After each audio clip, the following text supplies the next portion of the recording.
Dow Jones up 326 points today. Trump says the US and China will resume trade talks this coming Thursday.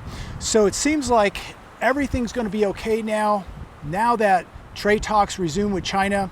Dow Jones back up in the green, 326 points today, dollar soaring. Seems like there's no problem here in America.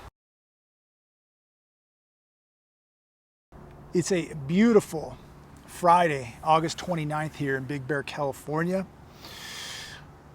So here we go yet again with the China trade talks.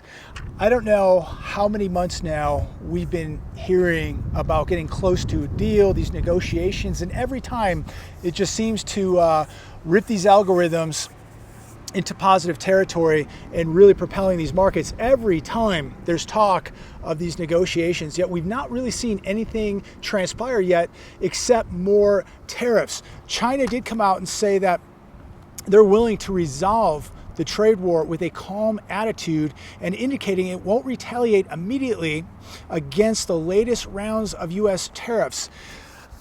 You know, if something doesn't get resolved soon, how much longer are these markets going to buy this? It's almost like, how many times can you yell fire? How many times can you cry wolf? It just seems that every time these markets get into trouble, we're just going to have talks with China and that it's going to get resolved and that we're getting close to a deal.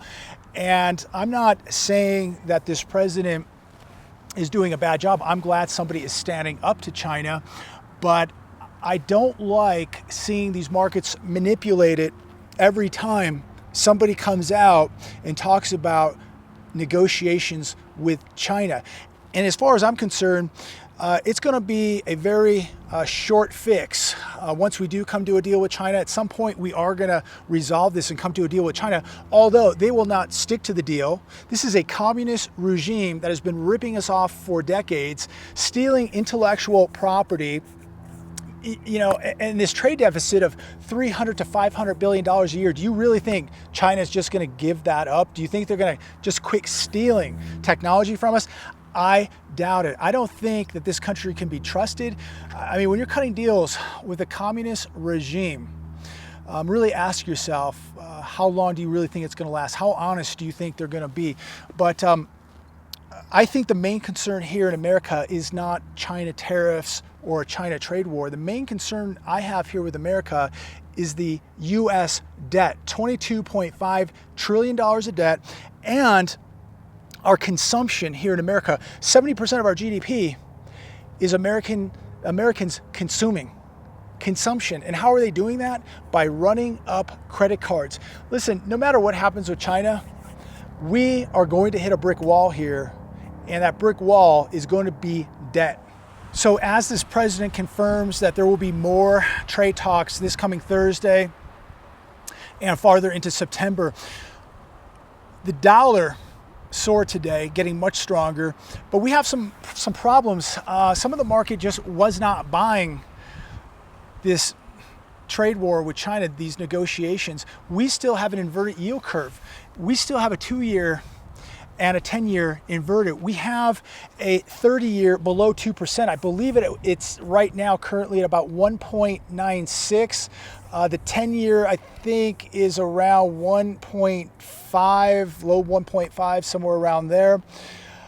And you have to ask yourself, with China coming back and being a bit more dovish with regards to the trade talks and holding off on retaliation, are they doing the same thing? The yuan soared today also. So are they doing the same thing and just playing the same game this president's doing just to boost these markets up, boost the yuan up? Are they playing the same game, just going along with it, saying, yeah, we're going to negotiate, when in reality, nothing's going to happen. Nothing is going to transpire here. I don't see this trade war ending anytime soon. China now, I believe, is going to hold off and pray that this president is not reelected in 2020. I believe that they're going to do everything they can, probably donating whatever amount of money they have to make sure that he is not reelected. Using their influence in Hollywood and the media to do everything in their power to make sure that this president is not reelected. We shall see how it all plays out. Let's talk gold and silver. They got hit today, but gold right now is hanging above 1,500, silver holding above $18. So we're not seeing the metals as we saw them in the past is getting knocked down viciously. Again, silver above 18, gold above 15, a bit of a pullback, but they're holding steady. So nobody's running away from the metals and nobody's running away from the bond market. So not all the markets are buying these negotiations. And I truly believe that there is big trouble ahead. Now, there are going to be many people out there that believe this is all going to be resolved. Again, it's not going to fix the debt that we have here in America. It's not going to fix the problem that we don't manufacture anything here in America. So I think that we really, really have big problems ahead. And, as I've said in the past, we're going to see the market go up. We're going to see volatility. It had a good day today, but I wouldn't plan on this happening every day. If we do not have good talks on Thursday, or if China comes out and says something before then, or if this president says something before then, this market can sell off quite quickly. So again, is this what it's all about? Like, the U.S. markets are so dependent on getting a deal done with China, and if they don't, we're in big trouble. These markets also know that we're getting a rate cut this September, 25 to 50 basis points. Right now, I'm going to probably go back and say it's going to be 25 basis points. But if we have a couple bumpy days from now to then, expect a 50-point basis rate cut. These markets want 50 basis points cut. And ask yourself, where we're seeing metals right now, where we're seeing the bond market right now, and how dependent these markets are on rate cuts, do you really believe these markets are self-sufficient, that they can stand on their own? If these markets could stand on their own, if these markets were healthy, we would not be cutting rates. We would not see the bond market, the plunge in yields that we're seeing right now. We would not be seeing the run to metals right now. And we would not be seeing the retail apocalypse taking place, the auto apocalypse taking place. More bad news in real estate and housing today. More bad news in retail today. We'll get into that. It just goes on and on and on. And again, if we cut a deal with China, I think it's going to be a very short fix. The markets will love it, but for how long? There was a interesting article on Zero Hedge this morning regarding super low mortgage rates. And in the article, it talks about the July pending home sales. They plunged, okay? So we continue to see the slowdown in the real estate market, in the housing market. Between new and existing sales, pending home sales tumbled 2.5% month over month in July. We're looking at the numbers throughout the country. The Northeast was down 1.6%. Midwest was down 2.5%. The South down 2.4%. The West down a whopping 5.4%. So again, you ask yourself these questions. This economy is doing so well. Mortgage rates just continue to lower, and yet we are seeing home sales starting to plunge. And so is this typical of a good economy? As I've said many times, it doesn't really matter how low you take these rates.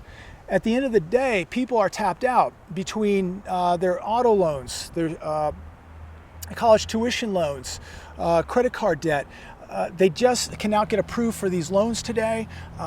Their jobs are not paying enough wage to keep up with the inflation of these housing costs. At some point, something must give.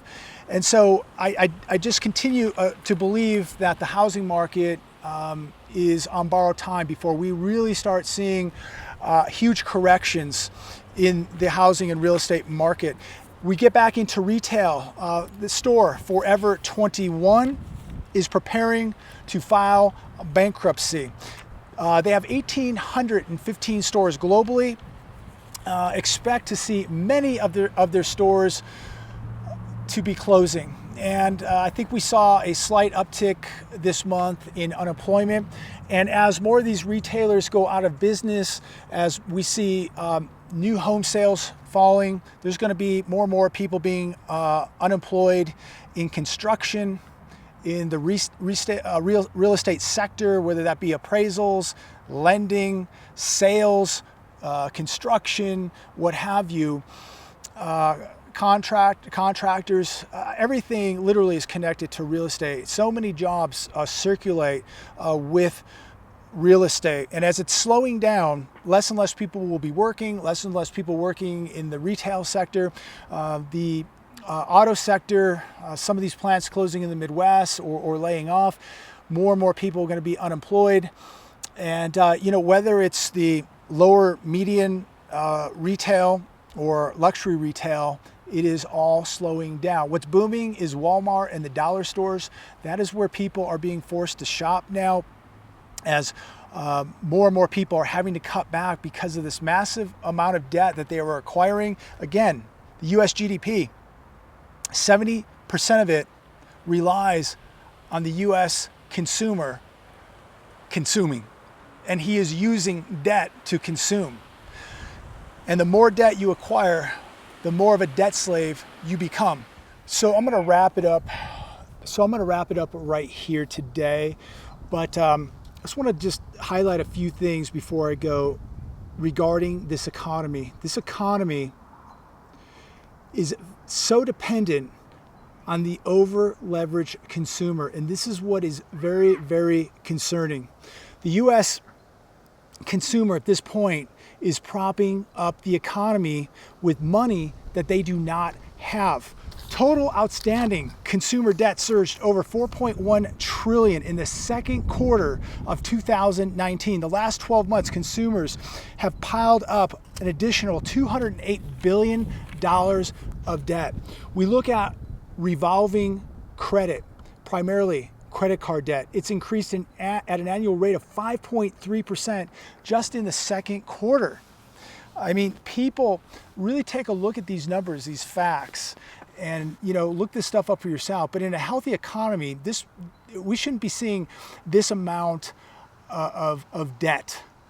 We shouldn't see this much dependency on debt. Americans are spending money, but they're spending borrowed money, the credit card. And this, my friends, is unsustainable. We don't have to worry about China. What we better start worrying about is our economy and what it's so dependent on. It is make-believe. It is absolutely artificial, and it is being propped up by consumers spending money that they don't have, borrowed money, using credit cards. This is unsustainable, and this ends very, very badly. As I talked about the other day, we see the rich, the wealthy pulling back. They're not buying as many cars. They're not buying as much jewelry. They're not buying homes like they were. They understand the economy for the most part, most of them. Not all, but many of them understand what's going on. You look at Warren Buffett hoarding all that cash, putting all that cash on the sidelines because he knows something that most average people don't know. And as much as I don't like him, take it as a warning sign, as a indicator when you see somebody like Warren Buffett putting $140 billion of cash on the sidelines. What's he waiting for? Because he knows that everything is about to go on sale. And that doesn't mean it's going to happen tomorrow or next week, but they're getting the ducks in a row. The average American continues to spend money that they don't have. They continue to spend borrowed money. And what this means is that they are going to be on borrowed time.